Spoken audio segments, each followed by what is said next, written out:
여러분들의 종목 고민들을 속 시원하게 풀어가는 주챔쇼 진행의 문현진 멘토입니다. 자, 오늘도 많은 종목들이 굉장히 요동치고 있는 것 같은데요. 이러다 보니까 여러분들 종목 고민들 역시나 또 심해지고 있죠. 그런 고민들 제가 해결해 드려보도록 하겠습니다. 전화 상담과 유튜브 채팅 상담을 통해서 여러분들 고민 시원하게 한번 날려볼까 싶은데요. 유튜브 채팅창을 통해서 여러분들 참여 가능합니다. 저희가 틈틈이 봐드릴 건데요. 매수가랑 종목명 그리고 비중까지 적어주신다면 전화 상담 사이에 여러분들 종목 고민들을 해결해 드려보도록 하고요. 그리고 전화가 열려있죠. 02-3772번에 0269번으로 전화가 열려 있습니다. 이 전화로 전화 주시게 되면은 여러분들의 종목 상담을 저희가 또 친절하게, 친절할지 모르겠습니다만은 어쨌든 한번 해드려보도록 하겠습니다.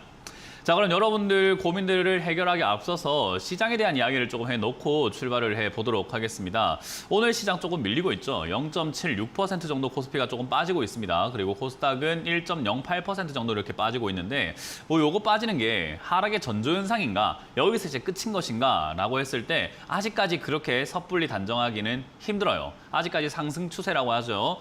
큰 대세 하락이 벗어난 것도 아니지만 그래서 완벽한 상승이라고 보기는 힘들지만 어쨌든 반등이 나오고 있던 이 흐름이 끊길 정도의 하락은 아니다라는 거죠. 적어도 오늘 한 2%에서 3% 정도의 하락이 나왔다면 그 흐름이 맥락 없이 딱 끊겼다라고 볼 수 있는데 아직은 그 정도까지는 아닌 것 같아요. 그냥 주춤했다라고 표현을 하는 게 맞는 것 같고 잠깐 쉬고 있다라고 표현하는 게 맞겠죠. 자, 그러면 여기서 매수해야 되는 타이밍인가라고 했을 땐 그건 더더욱 아닙니다. 여기서 잠깐 쉬었다고 해서 우리 보통 머릿속에 떠오르는 말이 조정시 매수 이런 거 떠오를 텐데요. 이거 지금 아직까지 조정도 아니고 아무것도 아니에요. 그러니까 이 자리는 간 보고 있는 장세라고 보시면 돼요. 우리 어떤 선택지가 있을 때 짬뽕이냐 짜장면이냐를 고민하게 될 때 중간에서 뭐 먹지 어렵다 하는 그런 상황 있잖아요. 뭔가 선택은 하지 못하고 주저하고 있는 그런 상황. 지금이 딱 그런 상황인 거죠.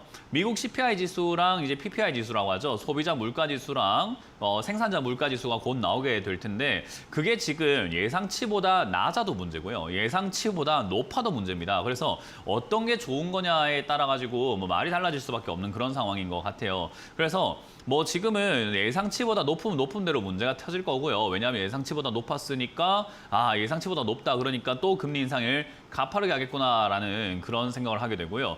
만약에 예상치보다 조금 낮게 나온다라고 해도 그게 문제가 되는 게 이거 경기 침체 신호가 아닌가, 둔화의 신호인가 아니면은 금리를 지금처럼 더 올리면은 더 잡을 수 있다는 거구나. 왜? 우리가 지금 소비자 물가지수와 생산자 물가지수 이런 것들을 포함 한번 해볼 때 8%에서 9%의 물가는 말이 안 되지 않느냐. 그러니까 결국 우리는 근원 물가, 결국 전체 물가가 2%대로 유지를 해야 되기 때문에 8%에서 끄집어 내려와야 돼. 근데 물가가 잡히고 있다는 것은 금리 인상이 먹히고 있다는 거 아니야? 그러면 금리 인상을 조금 더 지금처럼 탄탄하게 할 필요가 있겠구나라는 전망들이 나올 수밖에 없는 거죠. 그래서 이게 지금 물가가 높은 상태로 고착화되는 게 문제이기 때문에 이거를 끌어낮추는 게 언제인가에 대한 이야기가 자꾸 오고 가고 있는데 아직까지는 그 상승세가 잡히지 않고 있고 지금이 이제 정점일 가능성은 여전히 남아있다는 거죠. 하지만 이런 상태에서 보니까 반도체 지수죠. 필라델피아 반도체 지수가 지금 4%대 폭락을 해버렸죠. 왜 그런가? 반도체 산업이 지금 실적이 좋지 않다라는 이야기가 나왔어요. 그래서 마이크론 주가도 4%가 뚝 떨어져 버렸고 지금 굉장히 낙폭이 키워져 있는 상태이기 때문에 이거 어떻게 된 거냐라고 하게 되는 건데요. 반도체라고 하는 것은 사실 여러분들이 쓰고 있는 핸드폰, 자동차, 컴퓨터, 노트북 또는 냉장고 등등 우리가 쓰는 모든 가전제품, 집에서 하물며 쓰는 밥솥에도 들어간다고 보시면 돼요. 그러니까 대부분의 제품에 반도체가 들어가기 때문에 이 반도체가 많이 팔리냐 팔리지 않느냐는 경기가 좋냐 안 좋냐를 판가름할 수 있는 어떤 지표가 될 수 있다는 거죠. 근데 이 반도체 실적이 좋지 않다는 점과 그리고 반도체가 둔화가 되고 있다는 점 그리고 IMF에서 세계 경제 성장률도 전망치를 자꾸 낮추고 있다는 점. 거기다가 그 낮추는데 가장 크게 떨어지고 있는 게 또 중국이라는 점이 문제가 되겠죠. 그래서 중국 경제 성장률이 빠지게 되고 반도체도 좀 안 좋게 되고 거기서 지금 미중 무역 전쟁으로 인해서 반도체 눈치 보기 싸움이 시작된다면 이거 어디로 튈지 모르겠다라는 아주 흙구름이 많이 껴져 있어요. 근데 이런 이야기가 많은 분들이 선반영이 되었다라고 이야기를 하게 되는데요. 지금 이런 이야기는 최근에 나온 이야기인 거지 미리 나온 이야기가 아니에요. 그러니까 아예 모르고 있다가 나오니까 선반영됐다. 지금 하락의 원인은 이거였어라고 하는데 아닙니다. 지금 이 하락의 원인은 금리 인상이었던 거고 금리 인상의 우려감, 테이퍼링이었던 거죠. 그러니까 테이퍼링에 대한 우려감으로 주가가 미리 밀렸던 게 선반영이었고 그 상태에서 금리 인상 우려감으로 밑으로 떨어졌던 게 또 금리 인상 선반영이었고 근데 금리 인상은 0.75만 하겠지라고 했는데 0.25%만 하기로 한 건 줄 알았는데 0.5 하는 거 아니야 했던 게 또 반영됐던 게 선반영이었던 거고 0.5 하겠지 싶었는데 0.75 하는 거 아니야 했던 게 또 선반영이었던 거죠. 그러니까 새로운 악재가 선반영이 되고 있는 과정인 것뿐인 거지 그렇게 해서 지금까지 하락이 만들어진 거지 지금 나오는 이 중국 부도라던 중국 부도는 아니지만 중국 부동산의 업체들의 좀 부도 위기에 놓여졌다라는 점 경제 성장률이 자꾸 떨어지고 있다라는 점 그리고 지금 우리나라 LNG 비축량이 점점 줄어들어가지고 에너지 대란이 겨울에 올 수 있다는 점 이런 것들이 지금 미리 선반영된 것은 아니라는 겁니다. 그래서 많은 분들이 선반영 하는 게 치트키처럼 우리가 어떻게 말하면 모든 걸 용서해줘야 되는 것처럼 이야기를 하고 있어요. 이 하락의 원인은 뭡니까? 선반영입니다 하면 아 그렇구나 라고 이렇게 이해해버리는 그런 상황이 되어버린 거예요. 맞는 키 같은 역할이 되어버린 거죠. 저는 이렇게 이야기하고 싶습니다. 전문가 입에서 나오면 안 되는 말이 선반영이에요. 전문가라고 하는 것은 욕을 먹을지언정 앞으로 일어날 일에 대해서 예측을 해드려야지 여러분들이 판단을 해서 아, 이 말이 맞겠다, 저 말이 맞겠다라는 것이 지금 현 상황을 보면서 중계해주면서 지금 그냥 지수가 올라오고 있죠. 이거 외국인 사서 그렇습니다. 아, 지수가 지금까지 빠진 건 선반영입니다. 라고 하면서 핑계대고 뭔가 지금까지 일어났던 것들에 대해서 변명을 하고 저는 그게 어떻게 보면 전문가의 일인가 욕먹기 싫어하는 그냥 한 개인일 뿐이다라고 생각이 들어요. 그래서 저는 여러분들께 단호하게 말씀드리고 싶은 건요. 제 예상 100% 맞을 수는 없어요. 제가 신도 아니고 뭐 어떻게 다 맞추겠습니까? 하지만 어찌됐든 저는 제 예상이 틀리더라도 앞으로도 전문가 일을 하는 평생 동안 저는 앞을 예측하면서 여러분들께 앞만 말씀드리고 싶다라는 거죠. 그렇기 때문에 지금 지수는 이까지 올라온 거가 좋냐 안 좋냐 반영이냐 안 반영이냐가 아니라 지금 상황에서 앞으로 어떻게 될 건가로 봤을 때 저는 역시 아직 낙폭의 한 방 남았다라고 생각이 들어요. 그러니까 그 떨어질 때가 매수 기회가 될지언정 지금은 아니다라고 여러분들께 말씀드리고 싶은 거고 지금 잠깐 쉬어간다고 해서 매수 기회도 아닐 뿐만 아니라 지금 또 하락의 시작은 아니다. 그렇기 때문에 CPI와 PPI 지수가 어떻게 나오는지 그거 나온 걸 가지고 또 연준이 어떻게 이야기를 하는지 그리고 연준에서 이야기하는 것과 동시에 IMF에서 또 그리고 OECD 뭐 경제 연구하시는 분들이 중국 경제에 대해서 또 어떻게 이야기하는지를 보고 들어가도 늦지 않다라는 이야기를 여러분들께 해드리고 싶은 거죠. 그래서 저는 그런 여러 가지 우려감들이 선반영이 된 게 아니라 앞으로 반영될 거라고 보고 있기 때문에 아직 하락이 끝난 게 아니다라고 말씀을 드려보고 싶은 겁니다. 그래서 저는 지난 전저점이라고 부를 수 있는 2300포인트가 지지가 되는가 안 되는가를 이번 하락이 나온다면 그때 파악을 해서 그거를 기회로 잡든지 아니면 조금 넘겨보내든지 해야 되기 때문에요. 이 다음 하락 때 2300 지지 여부를 조금 더 체크하시는 게 좋을 것 같고 만에 하나 제 예상이 틀려서 상승이 나온다라고 가정을 한다면 상승 나왔을 때 제가 틀린 거 인정을 하겠습니다. 하지만 저기가 매수 기회는 아닙니다. 밑으로 빠진다면 2400까지 떨어질 때 추세 돌파 지지 반등이라고 하는 이 추세 반등 구간이 나오게 돼요. 이 자리에서 반등이 나오는지 안 나오는지를 보고 매수해야 된다는 거죠. 그러니까 매수의 시기는 지금이 아니라 아직도 한참 남은 이야기인 거죠. 적어도 한 달에서 두 달은 기다려야 매수가 가능한 자리인지 아닌지를 파악할 수 있는데 지금 먼저 나설 이유가 도대체가 뭐가 있는지 저는 잘 모르겠습니다. 그래서 저는 매수를 부추기고 싶은 생각도 전혀 없고요. 그렇다고 해서 겁을 먹게 만들고 싶은 생각도 전혀 없습니다. 그냥 앞을 예측하면서 좀 더 안전한 자리에서 여러분들이 사기를 희망할 뿐입니다. 그 점을 참고하시면서 지금 경거망동하지 마시고 조금 더 침착하게, 안전하게, 신중하게 기다려보자라는 전략을 드려보도록 하겠습니다. 자, 그 전략 안에서 여러분들 종목 고민들 해결해 나가볼 텐데요. 전화를 한번 받아보도록 합니다. 자, 첫 번째 전화부터 받아보도록 할게요. 여보세요? 예, 전화가 지금 연결 안 되어 있다고 하니까요. 유튜브 상담을 보도록 하겠습니다. AP 시스템이 지금은 상담이 들어와 있고요. 3만 원에 비중이 20% 3,000원인가요? 예, 3만 원이겠죠. 3만 원의 비중이 20% 실적이 좋게 나왔는데 지금 추가 매수해야 될지 고민이 됩니다. 실적이 좋게 나오고 안 좋게 나오고는요. 사실 주가 지수랑은 상관이 없어요. 그러니까 주가 가격이 올라가고 내려가는 게 실적이냐라고 했을 때 추세를 만드는 건 실적이 될 수는 있어요. 추세가 우상향으로 1년, 2년 내도록 올라가는 건 실적이 좋아서 그럴 수 있는데 잠깐 반등 나오거나 잠깐 빠지거나 약간 시세를 잠깐 내거나 하는 건요. 사실은 추세보다는 분위기와 흐름 그리고 사람들의 인식이라는 거죠. 그걸 우리가 보통은 재료 또는 테마라고 불러요.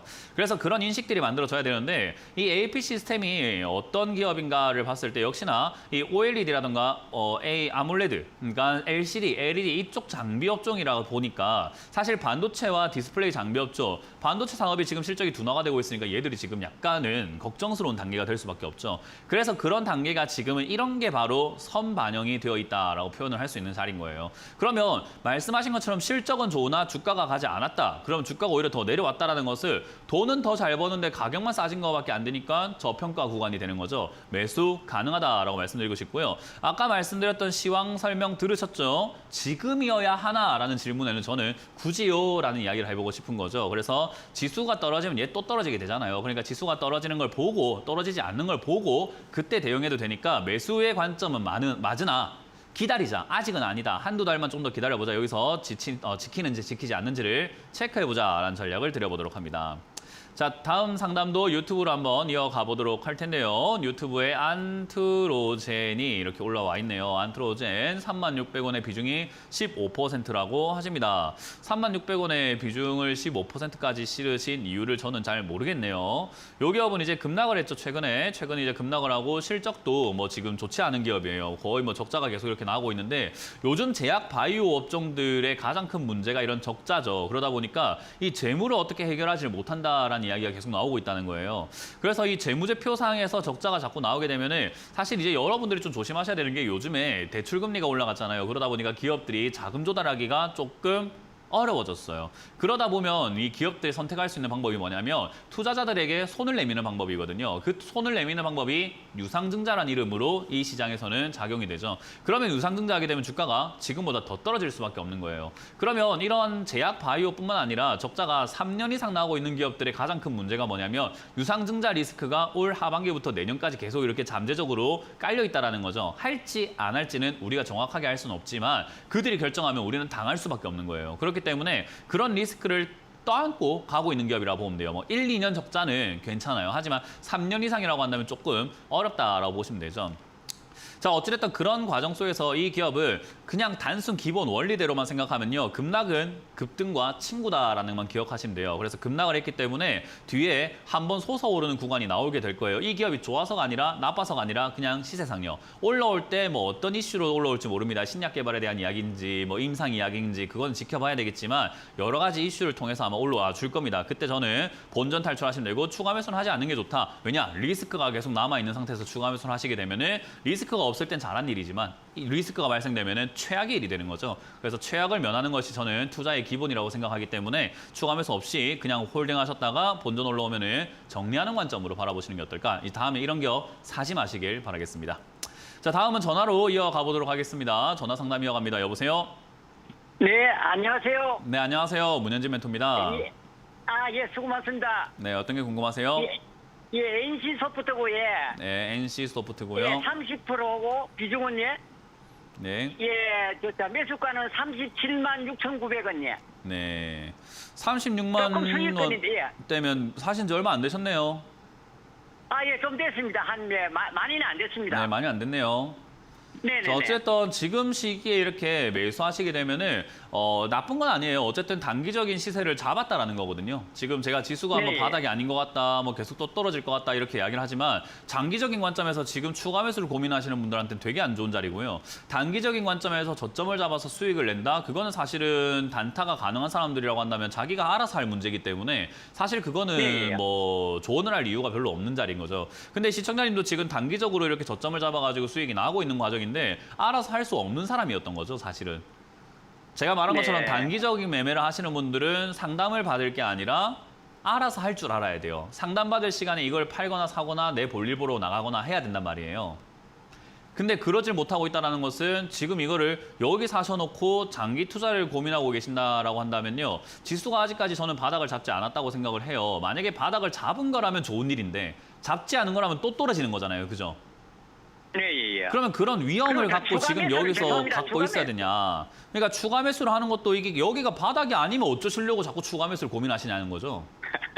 그러니까 네네. 이게 아직까지 하락이 끝난 게 아니거든요. 네. 반등이 요즘 시장이 나온다고 해가지고 그게 지금까지 하락세를 다 엎어버릴 정도의 하락은 아니에요.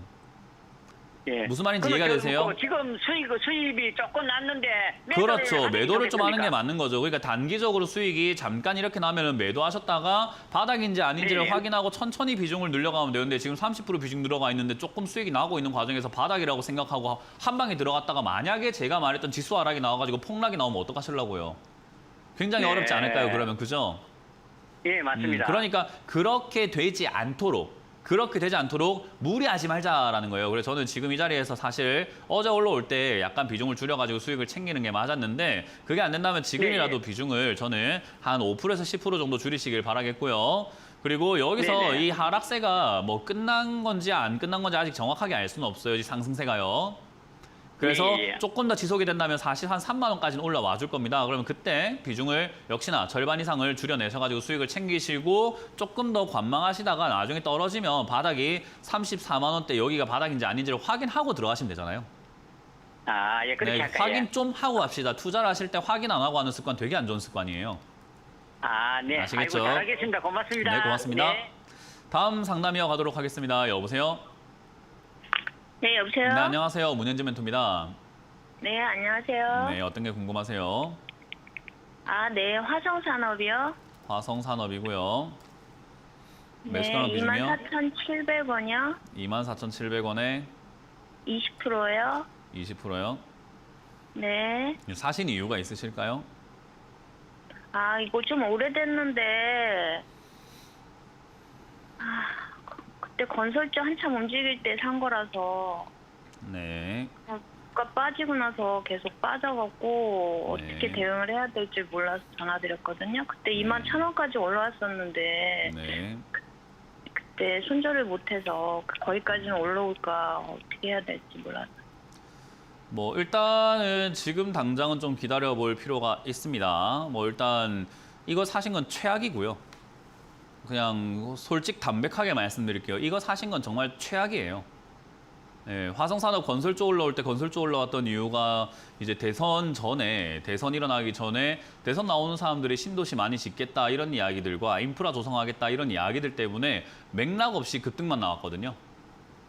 그 상황에서 사신 거예요. 근데 지금 조금 더 업황을 잘 살펴봤다면 건설업이라든가 이 부동산 이런 쪽은요. 지금 신도시를 짓는다고 해서 해결될 문제가 아니에요. 제가 전에 한번 TV에서도 계속 누누이 언급하고 있는데 지금 한 3년째 이야기하고 있는데 우리나라는 아파트 공급 부족이 아닙니다. 아파트 넘쳐나요, 오히려. 공급 부족이 아니라 뭐 수요가 부족한 거 그런 것도 아니고 공급은 이미 엄청 넘쳐나거든요. 뭐가 부족한 거냐면 신축 아파트가 부족한 거예요. 새로운 아파트가 부족한 거죠. 왜냐? 사람들은 깨끗하고 깔끔하고 이쁜 아파트에 살고 싶은 마음만 있는 거예요. 집에 약간 허름하더라도 빈집은 가고 싶지 않은 거죠. 왜 이쁘고 깔끔하고 좋은 데 가고 싶으니까. 그러니까 신축 아파트가 부족하다고 생각해서 신도시 짓네, 뭐 하네 하지만 그거 다 공급 과잉입니다. 그러면 이렇게 되는데 왜 집값은 안 떨어지는가? 금리가 안 올라갔기 때문이죠. 근데 이제 금리 올라가고 있다 보니까 원자재 가격 올라가고 있다 보니까 부동산이 지금 꺾여 나가고 있는 상황이 온 거예요. 그러면 이거 지금 공급 더 한다고 해가지고 답이 나올까? 아니요. 지금 미분양 속출하고 있습니다. 그 말은 아파트 지어가지고 건설사도 지금 시행사도 지금 남는 게 없다 보니까 분양가 올리는 작업을 하고 있어요. 왜? 한 개라도 비싸게 팔아먹어야 되거든요. 걔들 입장에서는. 그러면 결국 이런 거는 그냥 한순간의 테마였던 것뿐인 거지 투자 가치가 전혀 없는데 잡으신 거예요. 이해가 되세요? 네. 네, 너무 안 좋은 상황에 잡으신 거고 이걸 장기로 더 가져가시면 더 괴로운 일만 남을 거다라고 보시면 좋아요. 그래서 저는 이런 기업들은 지금 깔끔하게 여기서 지금 버텨주고 있는 이런 과정에서 반등 나갈 가능성이 저는 있다고 보기 때문에 이 반등 나오면 21,000원대 이번에 올라오면 놓치지 말고 매도하시는 게 맞다고 봅니다. 아, 반등은 나올 것 같으세요? 반등은 지금 현재로서는 나올 가능성은 있어 보여요. 건설업종들이 지금 잠깐 이렇게 멈춰 있는 상태고 많이 빠져 있는 상태고 더군다나 지금 막 물난리가 나가지고 뭐 인프라 구축이라든가 건설업 이런 쪽에 한번 시세가 조금 들어오고 있거든요. 그 토건 네. 산업 쪽으로 이제 먼저 들어오고 있기 때문에 이런 쪽으로도 뭐 움직일 수 있겠다. 그래서 얘가 지금 뭐 아파트 짓고 이런 쪽으로 하면서 얘 건설업체를 하고 있구나. 그러면은 이쪽에 연결해서 아파트를 짓는 것뿐만 아니라 아파트 보수공사도 하지 않을까라는 그런 사람들의 인식이 생긴다면 급등이 나오는데 그거는 생길지 안 생길지 우리가 알 수가 없는 내용이겠죠. 그죠? 네. 그러니까 그럴 수도 있겠다라고 생각하고 가져가 보는 거예요, 이거는. 네네. 그래서 여기서 반등 나오면은 2만 1,000원대 이상에서 정리하시는 게 맞고 다음번엔 테마주에 물리지 않는 게 제일 중요합니다. 테마주는 사람 계좌를 깡통 계좌로 만들어요. 네네. 그래서 이런 거는 다음번엔 절대 하지 않으시길 바라고요. 만약에 16,000원이 무너진다면 좀 진짜 이제는 그건 좀 장기 투자하셔야 돼요. 그냥 장기 투자하시는 게 좋아요. 아예 그냥 멀리 보고 한 5년, 10년 보고 10,000원이든 뭐 12,000원이든 11,000원까지 떨어지게 되면은 건설업은 어차피 다시 부흥할 수밖에 없어요. 이 업황이라는 게 사이클이라는 게 있는 거거든요. 지금 약간 네. 침체기가 된 거고 나중 호황기가 될 때까지 그냥 묻어놓고 있는 게 나을 수도 있을 것 같습니다. 손실이 만약에 아프시다면요. 네. 그래서 잘 정리하시길 바라고 이거는 반등 나올 때 큰 손실 안 나는 선에서 2만 1,000원대에서 바로 정리하시는 것이 가장 베스트일 것 같다는 전략을 드려보도록 하겠습니다. 네. 감사합니다. 네, 고맙습니다. 다음 전화를 받아보도록 합니다. 여보세요? 여보세요? 네, 안녕하세요. 문현진 멘토입니다. 네, 수고하십니다. 네, 어떤 게 궁금하세요? 예, CJENM이고요. CJENM이고요. 15만 원에 네, 10%. 15만 원에 10%. 비중이 괜찮네요. 종목도 괜찮고요. 예, 네, 근데 이제 들고 가는데 내 마음이 불안해서 내 마음이 안 괜찮네요. 네, 근데 그만 우수를 주식을 해야 할 때는 되는지. 종목이 괜찮은 거 필요 없고요. 뭐 다 필요 없어요. 내 마음이 일단 먼저예요. 마음이 가져가는 게 여유가 있어야 되는데 여유가 없으면요. 이렇게 떨어지게 되었을 때 뭐 섣불리 손절하게 되거나 섣불리 추가하면서 하게 되거나 막 급하게 행동을 해버리게 되거든요. 네, 그래서 CJENM과 같은 이런 기업들 있잖아요. 뭐 분명 좋은 거 같은데 주가는 떨어져 있는 기업들이 있거든요. 좋아 보이는데 아니 좋을 것 같은데 나쁜 건 하나도 없는데 주가만 안 가고 이렇게 바닥을 기어다니는 종목들이 있어요. 세상은 공평해서 다른 종목들이 급등할 때 얘들이 안 갔으면요. 다른 종목 떨어질 때 얘들이 가요. 그러니까 이렇게 순서가 다를 뿐이에요. 이해가 되세요? 네네. 그렇기 때문에 이런 기업들을 손절하는 게 나은가라고 했을 때 이렇게 내려가게 되면 언젠가 끝이 나서 상승으로 바뀌게 되고요. 상승을 하게 되면 언젠가 끝이 나서 또 하락으로 바뀌게 돼요. 그러면 지금 하락 도중에 내가 그만두게 되면 하필이면 내 자리가 상승으로 전환하기 직전일 수도 있잖아요. 그죠? 네네. 그래서 이렇게 많이 내려와 있는 종목을 손절하는 것보다는 홀딩, 그냥 가져가는 게 훨씬 더 유리해요. 그냥 추가 매수를 해야 되니까 궁금해요. 그러니까요. 제가 지금 추가 매수 이야기하기 전에 가져가는 게 유리하고 이런 설명을 해드리는 이유가 급하게 하지 말라고 이야기했잖아요. 마음이 급하니까 추가 매수밖에 머릿속에 지금 안 들어오는 거예요.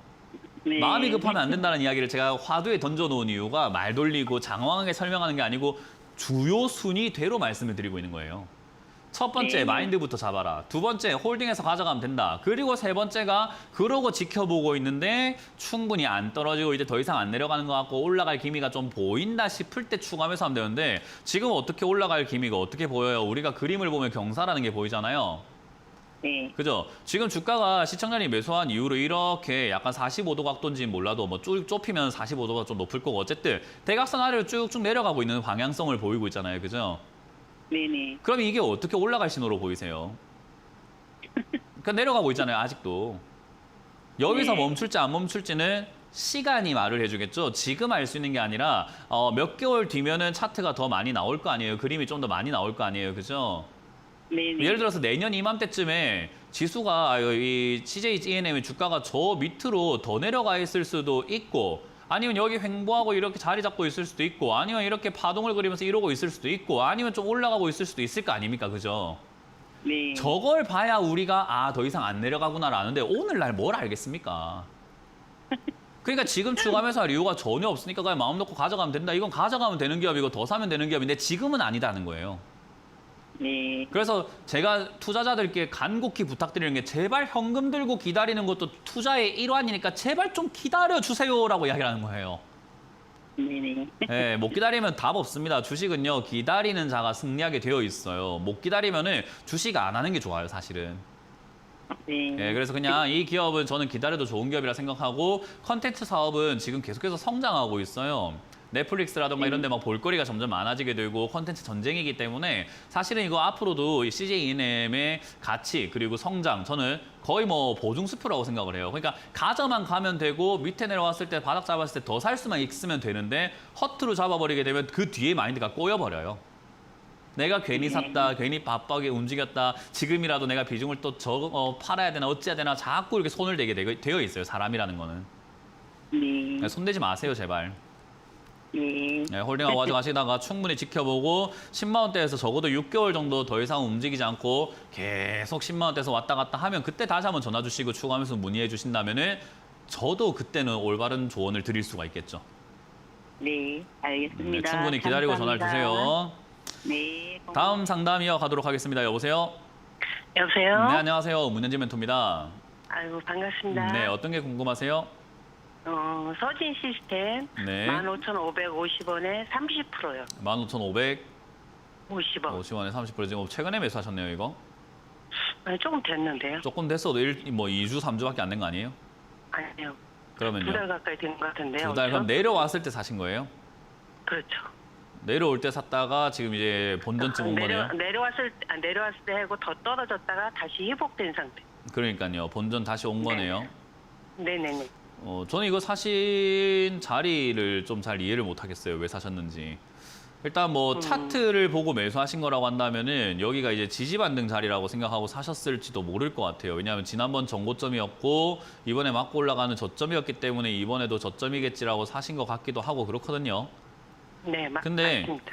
차트를 보고 매매하실 때 이제 차트 매매의 기본 중에 기본은 저점 깨지면 손절하라예요. 그러니까 여기에 매수하시는 것까지는 그럴 수 있어요. 왜냐하면 이런 자리에 매매하는 건요 많이 해요. 사실 이건 전문가들도 많이 하고 주식 뭐 큰 손들도 많이 하고 고수들도 많이 하고 이거는 차트를 조금 공부했다고 하는 사람들은 다 이런 자리 사볼만 하거든요. 네. 근데 문제는 샀는데 이게 문제예요. 이게 차트만 보고 매매를 공부를 하고 매매에 대한 기본이 안 되어 있는 사람들이 하는 가장 큰 실수가 이거예요. 샀는데 아니면 나올 줄 알아야 되는데 샀는데 아니어도 어떡하지 하고 보고 있는 거. 이게 정말 큰 문제예요. 이해가 되세요? 네. 여기서 반등 나오겠지 하고 샀는데 아니면 바로 도망갔어야 돼요. 그 라인은 2%든 3%든 5%든 시청자님이 감당할 수 있는 범위 내에서 하는 거예요. 뭐 100만 원 투자했는데 5%, 5만 원 손절. 5만 원 손절까지 내가 참을 만한데 500만 원 들어갔는데 5%, 25만 원 손절 조금 아플 수 있겠는데 1000만 원 들어갔는데 5% 손절. 아우 야 50만 원 좀 아프지. 그럼 3%를 줄여야지. 이런 식으로 내가 감당할 수 있는 손절 범위를 정해놓고 여기서 반등 나갈 거라고 샀는데 아니면 바로 손절하고 나가야 돼요. 그게 기본 중에 기본이에요. 왜냐하면 이렇게 내려갔다가 올라가는 경우도 분명 있긴 있어요. 하지만 10번 중에 한두 번 나올 모습이에요. 그럼 10번 중에 8, 9번은 어떻게 되는가? 저점을 무너뜨리면 더 내려가 버려요. 그러면은 이런 자리에서 손절 안 하고 버티는 것보다 손절하는 게 훨씬 더 유리할 수 있다는 거죠. 확률상요. 이해가 되세요? 네네. 그러니까 우리가 10분의 1의 확률에 노리는 것보다 10분의 9 확률을 믿어보는 게 낫지 않을까요? 그러니까 10% 확률 노릴 바에는 90% 확률 노려보는 게 맞잖아요. 그러니까 이런 자리는 올라갈 수도 있지만 확률상 지금까지 경험상 그랬던 것이 별로 없기 때문에 이런 자리들은 매수를 해가지고 밀리면 바로 손절하고 거들떠도 보지 말아야 되는 자리가 됩니다. 그러면 지금 약간 본전이 온 이 자리는 어떻게 될까요? 사실 손절해야 돼요. 근데 이 자리에 손절 다 잘 안 해요. 차트를 잘못 배운 사람들은 여기서 내려갔다가 올라가는 건 이거 개미 털기다. 개미를 속이는 걸 거야. 그러니까 나는 개미가 아니야. 버틸 거야. 이러다가 본전에서 또 내려가면 내가 개미야. 이래요. 이러면 안 돼요. 여기 소가 넘어가는 자리에 원래 보통 무너지면 다시 반등 나오다가 빠지게 되어 있어요. 이런 자리는 뭐 하면 되냐면 지금 당장 파시는 자리입니다. 이해가 되셨어요? 네. 네, 차트 매매 하시는 거 공부하시는 거 좋은데 이런 매매의 기초에 대한 생각을 좀 많이 해보시는 게 좀 더 도움 될 것 같아요. 어쨌든 공부하시는 모습은 좋습니다. 네. 네, 그렇게 해서 이 차트 매매를 조금 더 효율적으로 하기 위해서는 샀는데 아니면 나온다라는 그런 개념만 확실하게 인지하시면 좋을 것 같아요. 네. 네, 고맙습니다. 다음 상담 이어갑니다. 여보세요? 네, 여보세요. 네, 안녕하세요. 문현지 멘토입니다. 네, 안녕하세요. 네, 어떤 게 궁금하세요? LG 디스플레이 28,000원에 20%. 28,000원에 20%요. 네네. 뭐 일단 비싸게 사셨네요, 그죠? 예. 일단 LG 디스플레이가 2021년 이후로 지금 적자예요. 근데 요 기업이 적자가 난다고 해서 그렇게 나쁜 기업인가 했을 땐 또 그건 아니에요. 적자 날 수도 있다고 생각을 해요. 기업이 운영하다 보면 적자도 나고 사람이 살다 보면 돈 벌 때도 있고 못 벌 때도 있고 그런 거잖아요. 그죠? 그래서 저는 기업이 적자가 뭐 1년, 2년 나는 건 그렇게까지 문제라고 생각하지 않아요. 근데 이제 그 돈 벌 수 있는 환경인가 아닌가를 파악을 해보는 건 좀 중요하다고 생각을 하거든요. 환경이 중요하지 않겠습니까? 그죠?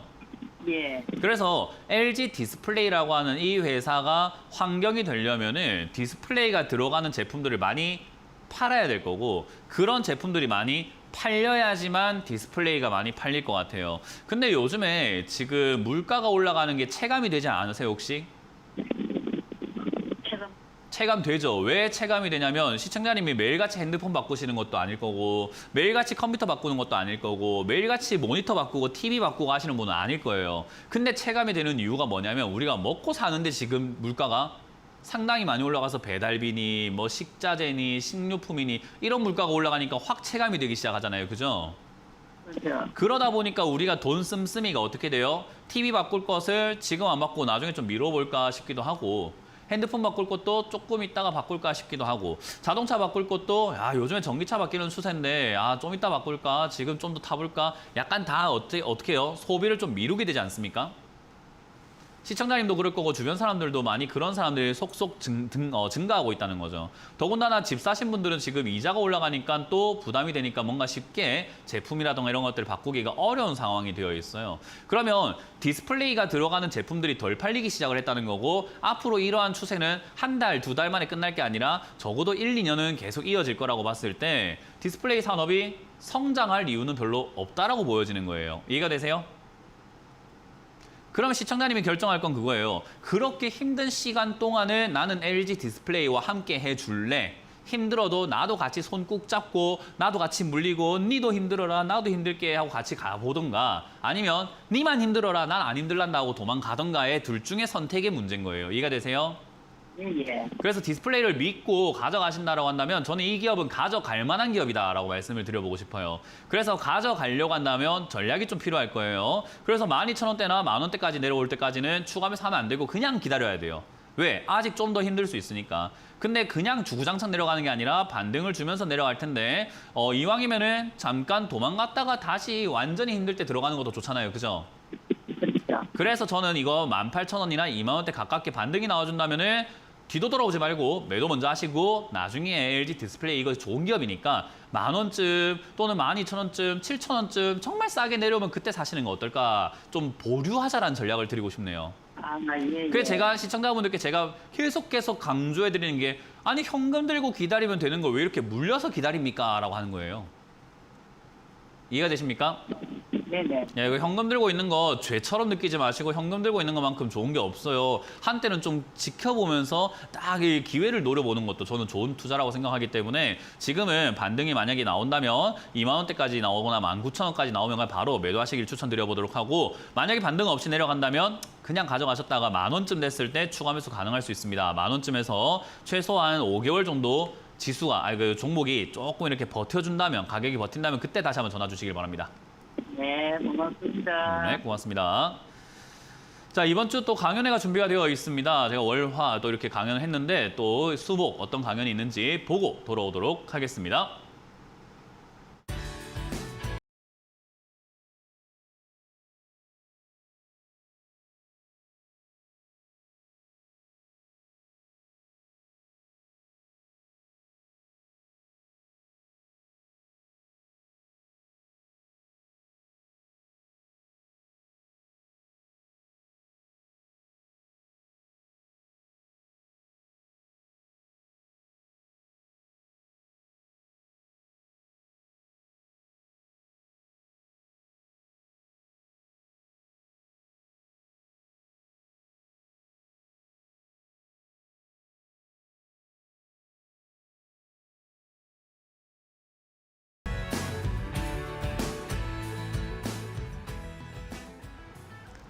저희가 제공해드리는 정보는 투자 판단에 대한 조언이라는 거 다들 알고 계시죠? 여러분들께서 올바른 판단해 주시면 좋을 것 같고요. 오늘 강연 오후 오후 8시에 또 김영구 멘토님 강의 준비가 되어 있고요. 그리고 내일은 김도호 멘토님 강의가 준비가 되어 있죠. 저희 주식 챔피언 멘토들 보면 4인 4색, 생각이 다 다르다라는 걸 다들 알고 계실 텐데 어떤 분들은 그래서 헷갈려요 라고 하시는 분들도 있지만 저는 다르게 생각합니다. 그렇기 때문에 여러분들이 다양한 의견을 들어보고 여러분들이 올바른 판단을 한번 해볼 수 있지 않을까, 생각의 힘이 커지지 않을까라고 생각을 하거든요.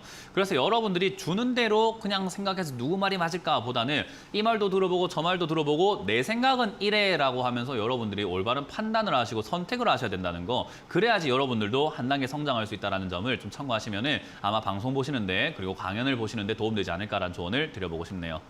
자, 그럼 여러분들의 종목 고민들을 유튜브에 올라온 종목들로 한번 보도록 할 텐데요. 코오롱 인더를 매수를 하셨다고 합니다. 코오롱 인더 매수가가 75,000원이고요. 비중은 20%라고 하네요. 일단 75,000원의 비중 20% 정말 안 좋은 자리에 매수를 하셔가지고 괴롭게 지금 힘들어지고 있는 상태인 거죠. 지금 이렇게 쭉쭉쭉쭉 내려가고 있는 자리에 사면 별로 좋은 건 없습니다.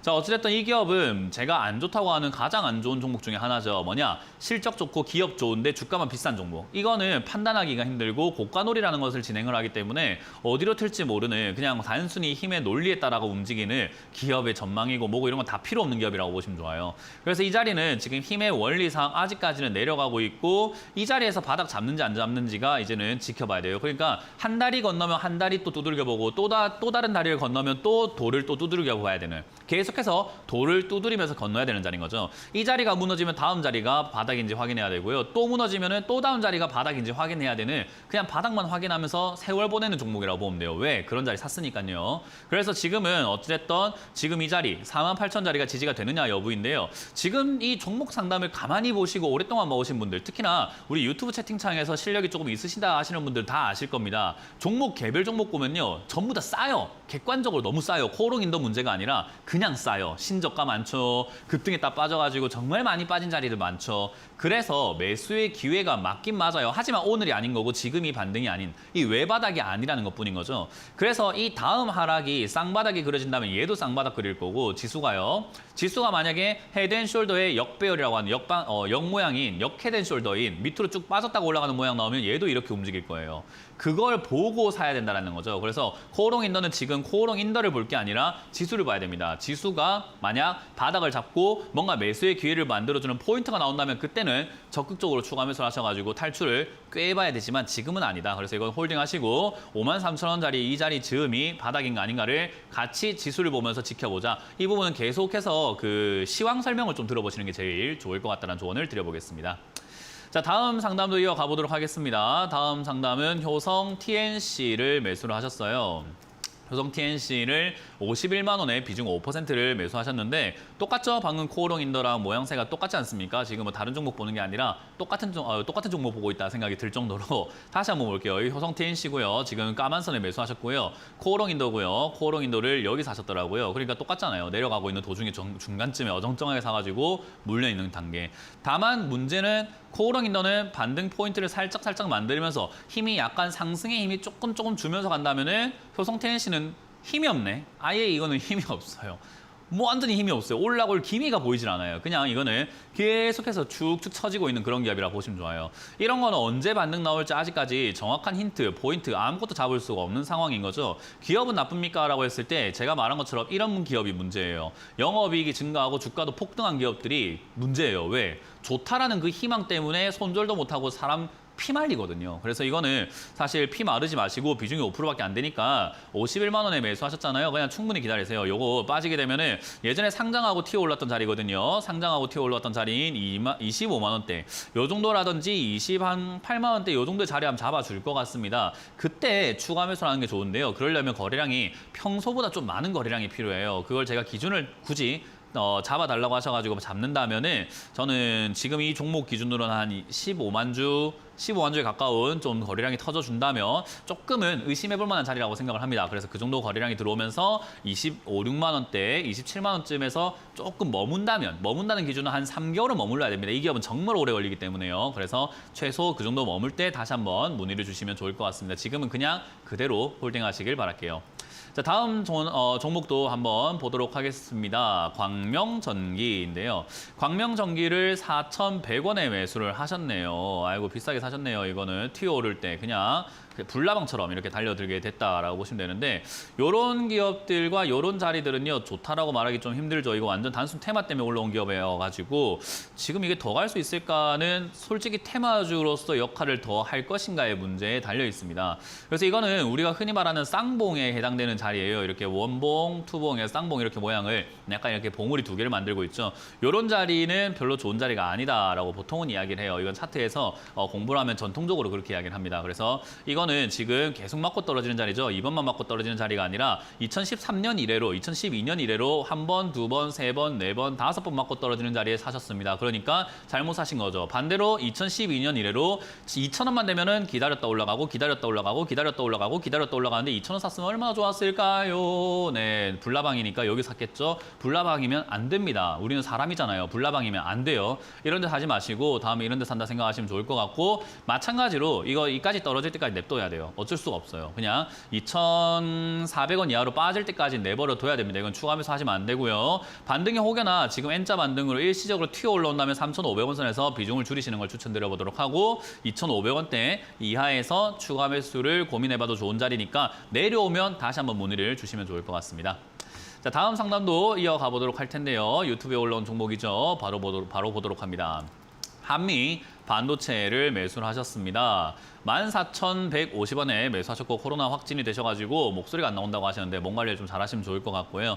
열렬한 팬이시면 다 아실 거예요. 오히려 전화 통화하시면 더 많이 혼나기 때문에 전화 안 받는 게 더 낫죠. 이게 왜 그러냐면 한미 반도체와 같은 이런 자리는 제가 좋은 이야기 잘 안 하는 자리죠. 오늘 이야기했던 거에 거의 총집합체입니다. 14,150원 여기 저점이라고 생각하고 사신 것 같아요. 우리 아까 제가 차트 보고 매매하신 분하고 상담했던 거 기억나실 거예요. 차트를 보고 매매하신 거 좋습니다. 근데 차트를 보고 매매하실 거면은 저점 무너질 때 손절하는 걸 기억해야 된다라고 말씀드렸고 반등 나올 때 정리하시는 게 맞습니다라고 말씀드렸잖아요. 지금 매수하신 자리가 차트 보고 매매하신 것 같거든요. 쌍봉 사지 마라는 거 제가 말했던 거 오늘 말했던 거 하지 마라는 거 다들 싹 다 담겨 있어요. 비싼 거 사지 마라 있죠. 쌍봉 사지 마라 있죠. 저점 무너지면 손절하라 있죠. 싹 다 있는 거예요. 그리고 어때요? 기업 좋은데 실적 좋은데 비싸지면 힘들다라는 거 다 안고 있는 거죠. 이거 지금 어떻게 하시려고 그런지 잘 모르겠어요. 고통을 즐기시는 분이 아니라고 한다면은 저는 이 반등 때 역시나 빨리 팔고 나가는 게 맞았다 생각이 들고 저는 지금이라도 그렇게 늦지 않았는데 이렇게까지 이왕 이렇게 된 거 전저점 지키는가 보고 저점 지키지 않으면 비중이 좀 크더라도 아프시더라도 11,000원대, 11,500원대 이거 무너지면 손절하시는 게 맞는 거고요. 여기가 반등이 나와준다면 역시나 본전 정리하시고 이런 자리는 거들떠도 보지 마세요. 이거 초보자분들이 하는 매매하는 자리 아닙니다. 이거는 조금 실력이 있는 분들이 달려 들어가야 되는 자리이기 때문에 이런 거는 갖고 있지 않는 것이 좋다는 조언을 드려보도록 할게요. 자, 이렇게 유튜브에 올라온 종목들은 다 마무리 지어보도록 하고요. 다시 또 전화로 이어가 보도록 하겠습니다. 전화 상담 받아봅니다. 여보세요? 여보세요. 네, 안녕하세요. 문현진 멘토입니다. 예. 네, 어떤 게 궁금하세요? 예, 네이버요. 30%요. 네이버 30% 매수 가능요? 41만 원이요. 41만에 비싸게 사셨네요. 예, 비싸게 샀습니다. 네. 근데 이거를 어떻게 대체를 해야 될지 몰라가지고 한번 전화 드려봤어요. 네. 우리 일을 하다 보면은 더 이상 손댈 수 없는 지경까지 만들어 놓고 대처 물어볼 때가 있어요. 그죠? 우리 회사 일을 하다 보면 그럴 때도 있잖아요. 부하 직원이 정말 손댈 수 없을 만큼 일을 엉망으로 만들었는데 대처 어떻게 합니까? 물어볼 때가 있어요. 그때 나도 뭔가 좀 이렇게 확 깔끔하게 대처 방법을 알려주고 싶은데 머리를 싸매야 되는 일단 어떻게든 한번 해보자라고 좀 이렇게 해야 되는 상황이 오잖아요. 그죠? 살다 보면은. 예. 지금 이 네이버가 그래요. 41만 원에 매수하신 거부터 해서 비중이 30%인 거부터 해서 지금까지 손절도 안 하시고 그냥 그대로 들고 가신 거부터 해서 여러 가지가 너무 꼬일 대로 지금 꼬여가지고요. 시청자님께 저도 화끈하게 이거 막 본전 탈출 어떻게든 막 한번 해봅시다 이렇게 하고 싶은데 이거 많이 힘들겠는데요 라는 대답밖에 할 수가 없는 상황이에요. 왜냐하면 너무 어려운 문제를 저한테 던져주신 거예요. 문제를 너무 어렵게 만들어 놔버리신 거거든요. 그래서 이거는 탈출이 본전이 가능하다라고 말씀은 힘들 것 같고요. 본전이 가능하게끔 노력은 한번 해봐야 되는데 이런 기업들의 가장 큰 문제가 시간이 많이 걸린다는 단점이 있어요. 뭐냐면 주가가 급등을 하면서 시세를 내버린 종목은요. 여러 가지 변수가 나오게 돼요. 어떤 종목은 뒤에 이렇게 횡보를 하기도 합니다. 이렇게 뒤에 보면은 지금 차트 TV 보고 계세요? 예. 이런 식으로 횡보하는 기업들도 있어요. 예. 근데 어떤 기업은요. 이런 식으로 그냥 내려가는 기업이 있어요. 예. 근데 어떤 기업은요. 이런 식으로 반등도 없이 그냥 쭉쭉쭉쭉 밀려있는 경우도 있어요. 예. 그러면 시청자님께 제일 좋은 상황은 반등이 나와서 횡보하는 자리겠네요. 그죠? 예. 횡보라든지 다시 재차 2차 상승이 나오면서 위로 또 치고 올라가는 그림이 나와야 되는데 그거 아니면 이건 시간 엄청 뺏기는 거예요, 그냥. 근데 그게 나올지 안 나올지는 여러 가지 확률상 뭐 몇 프로도 안 되는 확률인 거예요. 그러니까 이 자리를 본전 탈출 가능합니다라고 말씀드리기는 너무 변수가 많기 때문에 지켜봅시다가 맞는 자리예요. 아, 근데 본전까지는 안 바르는 거고요. 예, 본전이 안 아니더라도 바르고 손실을 이제, 줄인다 하더라도요. 예, 어느 그러니까. 시점에 좀 그냥 손절을 하고 나와야 될지 그런 걸 저 손전 당연히 몰라갖고요. 해야죠. 근데 손실은 줄여 나와야 될 거 아닙니까? 손절할 것 같으면 지금 하시지 그랬어요. 그죠? 이렇게 말할 수 있잖아요. 그죠? 예, 손절할 것 같으면 지금 하면 되지. 우리가 뭐 고민할 게 뭐 있습니까? 근데 이왕이면 손실을 줄여 나오는 관점을 생각 한번 해볼 때 본전은 불가능에 거의 가깝다 생각하는 게 맞고 그러면 손실을 줄여 나온다고 하더라도 올라와야 되는데 올라오지 않으면 또 떨어진다는 거기 때문에 기다려야 돼요. 그리고 올라온다 하더라도 얘는 35만 원 이상 올라가기가 지금은 되게 버거워요. 그러면 지금 이 자리에서 추세 전환이라는 게 일어나야 되고 첫 번째로는 바닥을 잡는 신호를 여기서 보여줘야 돼요. 바닥을 잡는 신호라는 것은 더 이상 떨어지지 않아야 돼요. 그러면 지금 이거 반등 조금 나왔다고 떨어지지 않는다라고 확인할 수는 없어요. 몇 번 두들겨 봐야죠.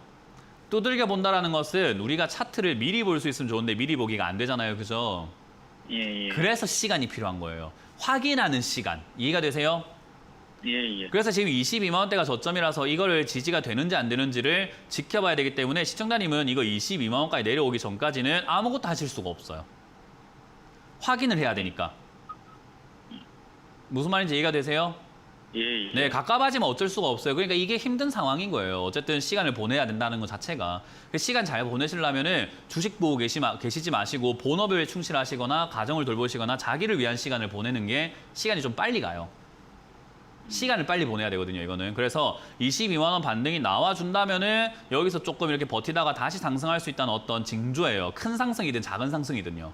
그래서 그 상승을 이용해야 될 거고 만약 지지가 안 된다면 아까 말했던 이야기들 중에서 변수 중에서 추가 하락이 생기면서 또 밀린다는 것밖에 안 돼요. 그러면 저 아래쪽에 바닥 잡는지 보면서 또 손실 줄일 생각을 해야 되겠죠. 어찌됐든 하락세에서 손절하는 건 안 좋습니다. 예. 하락세에서 근데 예. 지금 여기서 지금 26만 원대에서 한 30만 원 선까지 올라오면 이거를 손절을 해야 되는 겁니까? 그건 이제 시청자님 판단이에요. 왜냐하면 이거 손실 누가 봐야 되냐면요. 시청자님이 보셔야 되는 거거든요. 예, 제 돈이 아니라 예. 시청자님이 결정하는 거라서 내가 손실을 내가 본다라는 개념이 있어야 되거든요. 그래서 손절을 사실은요. 지금 하셔도 상관없어요. 시청자님이 내가 잘못했다. 아우 시간 안 버리란다. 그냥 나 손실 그냥 이거 괜찮다. 그냥 날렸다 생각하지 마고 그냥 막 화끈하게 하면은 괜찮아요. 그거. 지금 하셔도 괜찮아요. 왜냐면 이거하고 다른 종목으로 이 손실 메꾸면 되잖아요. 우리가 돈이라는 건 네이버로 볼 필요 없잖아요. 다른 종목으로 벌어도 되잖아요. 그죠? 근데 다른 종목을 또 갈아타갖고 또 그러니까요. 다른 종목을 사서 수익 낼 자신이 없으면 돈을 잠깐 모아놨다가 자신이 있을 때까지 공부하는 게 맞는 순서가 아닐까요? 예, 네, 그 순서를 알았습니다. 지금 어겼기 때문에 자꾸 이런 식으로 일이 흐트러지게 되는 겁니다. 그래서 제가 맨날 공부하세요 말씀드리는 거예요. 근데 이게 차트상에서는 26만 원에서 한 30만 원까지는 올라갈 징조는 보입니까? 없습니다. 징조 같은 걸 미리 볼 수 있다면은 대한민국 모든 전문가들이 떼부자 돼가지고 전문가 일 안 해요. 그렇잖아요, 그죠? 저희가 해드릴 수 있는 건 조언이에요. 전략을 말씀드리면서 이런 경우에서 저런 경우에서를 생각해서 시청자님이 가장 유리할 수 있는 방안을 우리가 도출해내는 게 전문가 일인 거지 다 때려 맞히고 막 점쟁이처럼 이렇게 하는 사람들이 아니라고요. 이해가 되세요? 예, 예. 그래서 이거는 30만 원까지 올라갈지 안 갈지는 이 28만 원 선을 넘어서는지 안 서는지를 봐야 돼요. 그러니까 봐야지 알 수 있는 거지 지금 올라갑니다 안 갑니다를 알 수는 없어요. 대한민국 모든 전문가가 그래요. 그거 아는 사람 있다고 하면요. 그거 신고하세요. 그거 사기꾼이에요. 아시겠죠? 예, 그래서 이거 알았습니다. 28만 원 넘어가면은 32만 원, 35만 원까지 가져가 볼 수도 있는데 저거 안 넘어가면은 넘어갑니까 안 넘어갑니까 그걸 알기 위해서 여기저기 전화해봤자 시간 낭비예요. 무조건 확인부터 하라라는 거 기억하시면 됩니다. 28만 원 넘는가? 28만 원이 넘으면 한 30. 조금 더 홀딩하시고 만약에 28만 원 넘어가지 않고 23만 원 정도까지 내려가면 23만 원이 지지가 되는가 안 되는 걸 확인해야 되고 무너지면은 그 다음 하락자리인 저 18만 원대까지 그냥 마음 놓고 그냥 기다려버리는 수밖에 없어요. 네, 조급하신 건 알겠지만 이건 답이 없습니다. 예, 알았습니다. 네, 고맙습니다. 자, 이렇게 상담을 좀 마무리 지어 볼 수 있을 것 같은데 많은 분들이 제 상담을 이렇게 방금 상담을 들어보시면 느꼈으면 좋겠다 생각이 드는 게 이 종목을 팔고 뭐 살지 모르겠다 하시는 분들이 많아요. 저는 그 자체가 문제라고 생각을 하거든요. 뭐 살지 모를 정도의 여러분들의 실력이라고 하면 주식을 살지 알 때까지 공부를 하고 하는 게 맞지 않겠냐라는 이야기를 다시 한번 드려보고 싶습니다. 뭐든지 준비가 됐을 때 하는 게 맞는 거지 그냥 저질러 놓고 준비를 하지 않고 있는 건 그것도 웃긴 거 아닐까 저는 생각을 한번 해보게 됩니다. 그래서 여러분들이 잔소리라고 느끼시는 분들이 있지만 이 잔소리를 저는 어르신들한테 지금까지 평생 듣고 살았던 그런 잔소리를 돌려드리고 있을 뿐입니다. 그래서 여러분들이 부디 제발 제가 했던 잔소리를 할 수 있는 사람들이 되시기를 조금 간곡히 부탁을 드려보도록 하겠습니다. 자, 어쨌든 시장 많이 힘듭니다. 아직까지 바닥인지 아닌지 모르는 상태에서 올라오니까 현혹되잖아요. 아, 이거 바닥 같은데 지금 안 사면은 안 될 것 같은데 생각 많이 들잖아요. 그때 참아야지 진정한 바닥이 보이게 될 거고 진정한 기회가 보이게 될 겁니다. 꼭 우리가 발바닥에 살 필요는 없습니다. 무릎에 사도 되니까 올라가는 거 보고 사도 되니까 제발 기다려 주시길 바라면서 마무리 짓도록 하겠습니다. 지금까지 주챔쇼의 문현진 멘토였습니다. 고맙습니다.